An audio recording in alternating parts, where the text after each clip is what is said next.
स्वागत है बच्चों आपकी नई कक्षा 6 में। और आज हम आपकी कक्षा 6 का पहला अध्याय भोजन यह हमें कहाँ से प्राप्त होता है के बारे में हम चर्चा करेंगे और विस्तार से हम जानेंगे कि हमें भोजन कहाँ कहाँ से प्राप्त होता है और हमें और कौन से स्रोत हैं जिनसे हम भोजन प्राप्त करते हैं और हमारा निर्वाह करते हैं, क्योंकि हम बिना भोजन के जीवित नहीं रह सकते। आप बचपन से भोजन करते आए हो और आपको काफी हद तक पता भी होगा कि हमें भोजन कहाँ से मिलता है, किंतु हमें आज वैज्ञानिक तरीके से और विज्ञान की भाषा में हमें समझना है और विज्ञान को विस्तार से जानना है। तो चलते हैं और हम जानते हैं कि हमें भोजन कहाँ कहाँ से प्राप्त होता है। तो भोजन मुख्य 2 स्रोतों से प्राप्त होता है, पहला पौधों से और दूसरा जानवरों से, है ना। तो अब पौधों से कैसे प्राप्त होता है इसके बारे में हम चर्चा करेंगे कि जैसे आप लोगों ने देखा होगा या सुना होगा कि जब तक कोई किसान पेड़ पौधे फसल नहीं उगाएगा तब तक हमें भोजन प्राप्त नहीं होगा, क्योंकि जब तक पेड़ पौधे नहीं उगाएगा तो हमें फल नहीं प्राप्त नहीं होंगे, और जब तक किसान सब्जियां नहीं उगाएगा हमें सब्जियां नहीं प्राप्त होगी, और जब तक किसान गेहूं चना बाजरा आदि नहीं उगाएगा तब तक हमें रोटी नहीं प्राप्त होगी। तो अब हमें क्या क्या प्राप्त होता है पौधों से हम जानेंगे। तो पौधों से मुख्य रूप से गेहूं चावल दाल फल सब्जी आदि प्राप्त होती है। तो सीधी सी बात आप जो पहले बता दी कि जब तक किसान खेत में फसल उगाता है और वही फसल हमारा भोजन बनता है। ठीक है, ये क्लियर हुआ आपको। अब हम अगला जो टॉपिक है, अगला जो पॉइंट है उस पे हम चर्चा करेंगे जानवरों से। दूसरा क्या है, जानवरों से। तो जानवरों से हमें कैसे प्राप्त होता है और जानवरों से क्या क्या मिलता है ये भी हम जानेंगे। तो हमें जानवरों से दूध अंडा शहद आदि प्राप्त होते हैं। तो दूध हमें कहां से प्राप्त होता है बताओ। दूध हमें जैसे गाय भैंस बकरी है ना, भेड़ आदि और ऊंट से भी प्राप्त होता है, और अंडा हमें मुर्गी से प्राप्त होता है, और शहद मधुमक्खी से प्राप्त होता है। इतना क्लियर आपको। अब हम जानेंगे जानवरों के प्रकार इसी में। अब जानवर कितने प्रकार के होते हैं, है ना। तो जानवर अर्थात जीव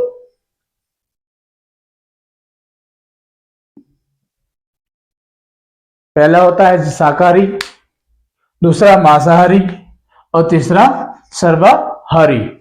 तो शाकाहारी कौन से होते हैं, जो केवल पौधों से अपना पोषण प्राप्त करते हैं अपना निर्वाह करते हैं, ऐसे जीव को हम शाकाहारी की संज्ञा में रखते हैं।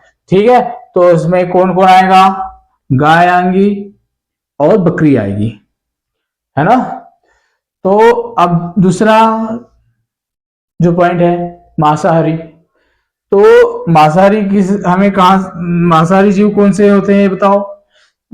ऐसे जीव जो अपना पोषण दूसरे जीवों से प्राप्त करते हैं, अर्थात उन जीवों को अपना भोजन के रूप में वो ग्रहण करते हैं, तब जाके वो अपनी जीविका या अपना जीवन निर्वाह करते हैं। तो ऐसे जीवों को मांसाहारी की श्रेणी में रखा गया है। तो इसमें कौन कौन आएगा, शेर बाघ इत्यादि, है ना। और तीसरा हमारा पॉइंट है सर्वाहारी। अब सर्वाहारी कौन है, आप नाम से स्पष्ट हो गया कि सर्वहारी मतलब वो सभी चीजों का भक्षण करता हो, सभी चीजों से अपना भोजन प्राप्त करता हो, अपना पोषण प्राप्त करता हो। तो अब वो अब हम वैज्ञानिक तरीके से समझे, जो पौधे और मांस दोनों खाते हैं ऐसे जीव, ऐसे जानवर को हम सर्वाहारी कह सकते हैं। ठीक है, तो अब इसमें कौन कौन है? इंसान और भालू, क्योंकि इंसान मांसाहारी भी है और शाकाहारी भी है। इसी तरह से भालू भी शाकाहारी भी है और मांसाहारी भी है। वो मांस का भी भक्षण करता है और फूल पत्ती आदि इत्यादि खाकर भी अपना निर्वाह करता है। ठीक है, तो इतना क्लियर हुआ आप लोगों को। अब हम इस अध्याय से जानेंगे आने वाले आपके एग्जाम के टाइम में आपसे किस तरह के प्रश्न पूछे जाएंगे और आप लोगों को उनके आंसर देने पड़ेंगे।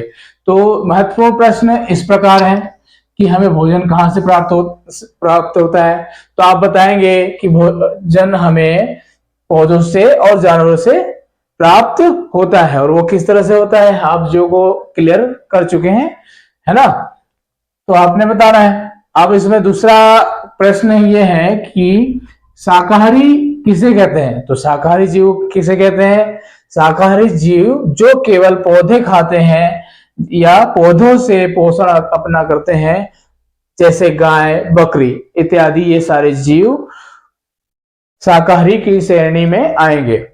अब तीसरा प्रश्न हमारा कैसे बनता है? मांसाहारी किसे कहते हैं? तो मांसाहारी जीव किसे कहेंगे?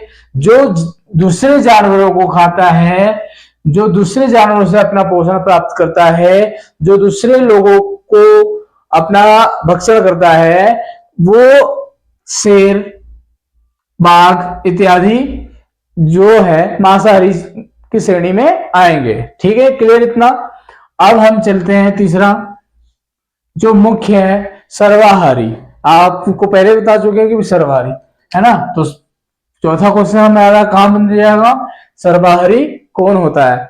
तो चौथा क्वेश्चन आप यहां से हम क्लियर करेंगे कि भी सर्वाहारी नाम से विदित है कि जो पौधे और मांस दोनों को खाते हैं ऐसे इंसान, भालू इत्यादि जीव सर्वाहारी की श्रेणी में रखे गए हैं। क्लियर। अब अगर आपसे कोई ऐसी चर्चा करें कि भाई विज्ञान के भाग कितने होते हैं या विज्ञान है क्या, तो आप सीधे से बताओगे विज्ञान में के 3 भाग हैं, जीव विज्ञान, भौतिक विज्ञान, रसायन विज्ञान, है ना। अब जीव विज्ञान में किसकी चर्चा होती है? जैसे हम अभी चर्चा कर रहे थे पौधे और मनुष्य की, है ना, और जानवरों की।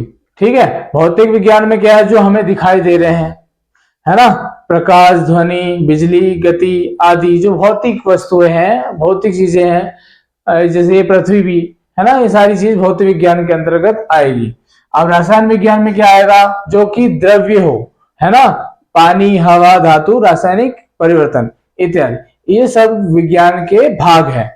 तो बच्चों अब हम जानेंगे अगले अध्याय में भोजन के घटक के बारे में।